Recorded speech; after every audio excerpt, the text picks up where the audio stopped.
generally, how do you feel about your buck guys so far, your edge guys? Yeah, so I've got the end and the buck, both of them primarily. They're doing well.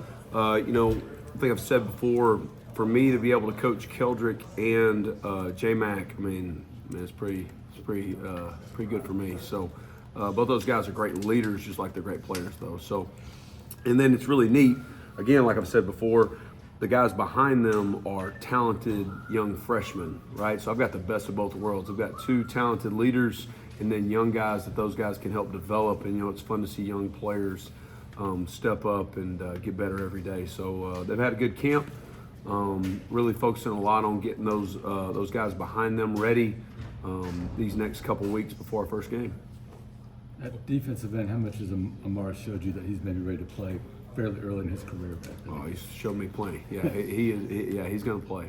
He's going to play for sure. So it's just, cleaning up. He makes plays that he shouldn't make sometimes. Like, he's using bad fundamentals, but he's just such a great athlete. He's so strong that he's like, it's hard to tell him he's doing wrong because he's still making the play, But that's part of growing and learning, and he's got a great attitude.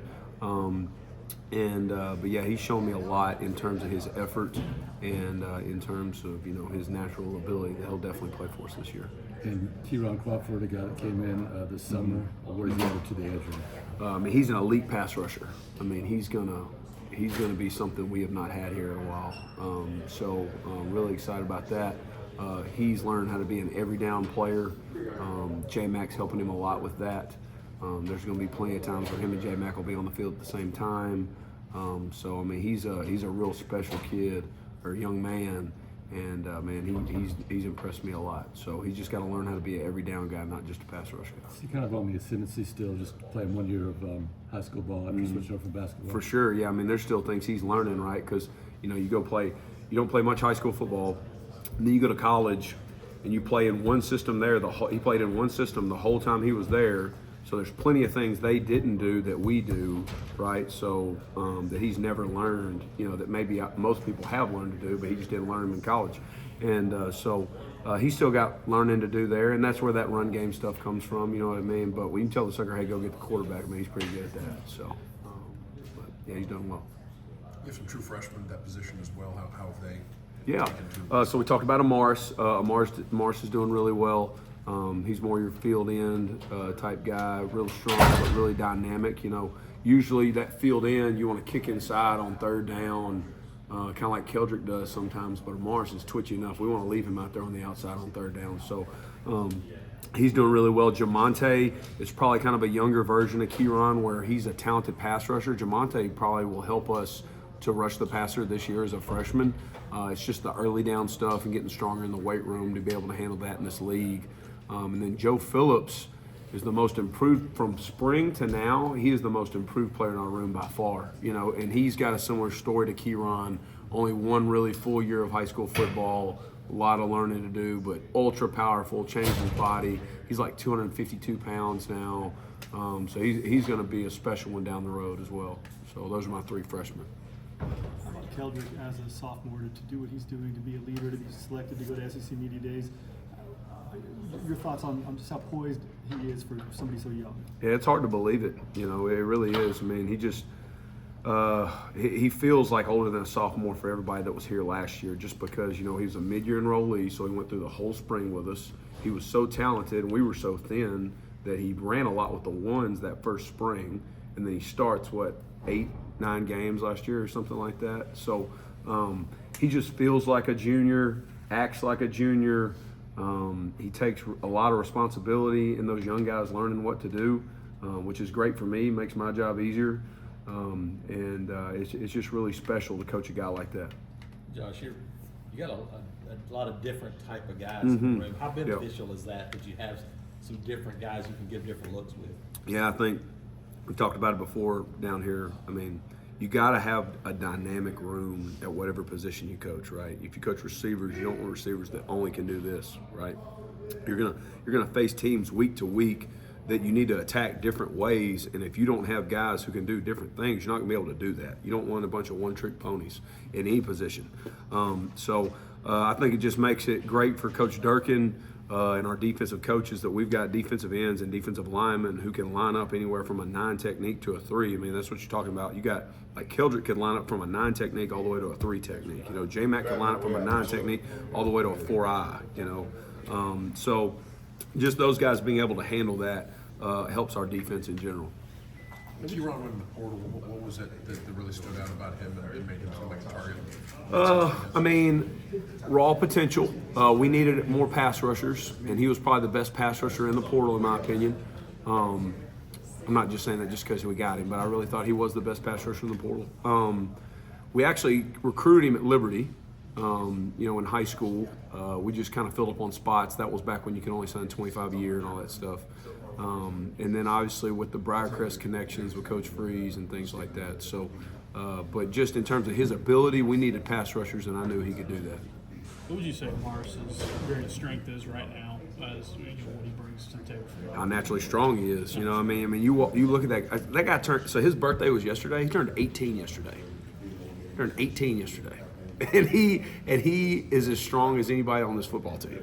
And so it's pretty incredible to think about his potential to be a guy who just turned 18 going into his freshman year in SEC football. So his just natural strength and to be twitchy for a big guy. I mean, he's 260 pounds already and moves like a buck. You know, he's really athletic. So I'd say that. What about Keldric? What's gonna take him from, you know, his true freshman year, and now he's entering, he's got all these accolades, preseason accolades. What does he need to do to take the next step? I mean, I'd just say consistency. Yeah. You know, I mean, as a freshman, he flashed. You know, he'll tell you he struggled like against LSU, and there were a couple of other games, but I think you just see so much more consistency out of him now, right? He's not feeling his way through anything. He knows it, right? He knows the things to expect from a physicality standpoint, from a mental standpoint, all those things. And then the other thing is, you know, he moved around a lot last year. He played inside some, then he played on the edge, you know, just because that's what we needed to do. Him being able to focus on being a defensive end for the majority of the season. He's going to move inside some, don't get me wrong, but him focusing on that, I think, is helping his game, right? You can really hone in on that. Where did Jalen need to improve after last season? Where did you feel like, you know, there was still growth for him, and how's his offseason? I mean, I'd say in the run game, you know, he was never bad in the run game, but just the consistency of it. I think a lot of that, though, had to do with him not being healthy. And so him taking care of his body and being healthy, I think is going to give him a better body of work when he chooses to enter the draft after this year. So I'm really excited about that for him. Josh, it was a big summer for you guys recruiting, getting a bunch of commitments, especially there late July.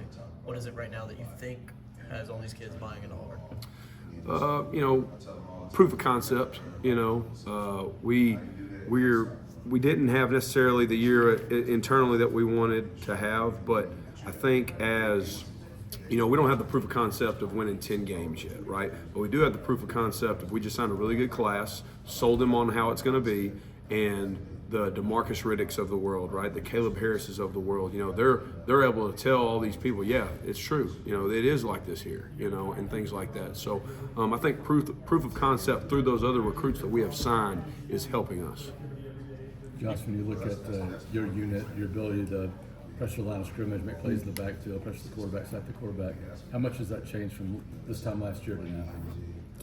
I think last year we probably had to create ways to get to the quarterback, you know, schematically. I think we feel more confident now in just letting those guys go eat, and that being the change-up, right? You know, versus where last year it was we've got to create ways to send a Eugene from this side to make sure we get a free runner and all these things. I think it's reversed now. I think we can let those guys go win, and when we need to mix up, you know, the counter punch, you know, that's what that is. So I'd say that's the difference. We just have more of them, you know. I mean, Keyron, J-Mac, Amaris, Keldric, even Jamonte, those are all really good pass rushers. So the changes to the coaching staff, you know, the additions of DJ, CK, Vontrell, it just seems like it's pumped a ton of energy into the defensive side of the football. Just kind of, how do you compare that aspect from last year to this fall camp, just in terms of energy and everybody's loud and excited and flying around? I don't know. Comparing it to last year, I don't think really matters. I can just speak to, Coach Dirk. It always starts from the top. The speed of the lead wolf is the speed of the pack. And, the way he leads our defense is consistent. You know what you're going to get from him every single day. Our kids know what to expect every single day. And he brings energy every single day, and we follow suit. So I think it starts with Coach Durkin. He does a tremendous job of that, keeping the guys motivated, even on an off day like today, getting better, getting in their playbook, getting in the film, and understanding how we can improve off of practice from the previous day. Josh, what's it been like working with Vontrell, a guy you obviously know really well, and what's it like collaborating with him now? If y'all don't know, he was my graduate assistant when I was the D-line coach at Liberty. So even back then, we had the same dynamic we had now. Even though at that level he was a GA, at that level you don't have near as many hands, right? So he was really the defensive tackles coach at Liberty, basically, just not without the title, right? So for me and him, it's like same song, second verse, So it's a lot of fun. My children were born while me and Vontrell were working together, so they love Vontrell too, and it's just really cool for my family, especially for us to be back together doing this. So I'm really excited. How much do you enjoy coaching edges again? After coaching the inside guys, I'm sure. It's something I've done more of. To say I enjoy it more, it's hard to describe. It's just kind of totally different. You coach those linebackers, there's a lot of moving parts. There's a lot more mental things to the game. You coach these guys, it's a lot more about the energy and the effort you play with and things like that. So I still enjoy being around those inside backers. I think that's something that is fun for me. Is I have a great relationship with not just the guys I'm coaching, right? So it's still fun to be around Eugene, Austin, and even Dorian, because I recruited Dorian before he got here. So it's been fun just to kind of mix worlds, really. You were talking about Keldric and Amaris playing that in. Anybody else working at that field? Zacchaeus Walker. Yeah, Zacchaeus Walker. And I haven't. I didn't mention Z earlier, but Z's had a really good fall camp. I've said this before.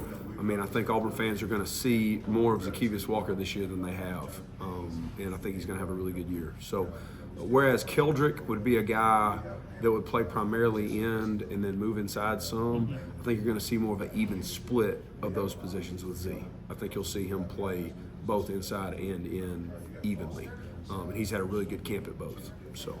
Can Amaris take on multiple roles? He's physically understand the strong side, weak side. That stuff matter much with him? He could athletically. I don't think we're going to put that on him as a freshman. Like we were talking earlier about Keldric as a freshman, I think there were some things with Keldric playing multiple positions as a freshman. He could have maybe even had a better year if we'd have kept him in one spot. Just out of need, though, because of people getting hurt.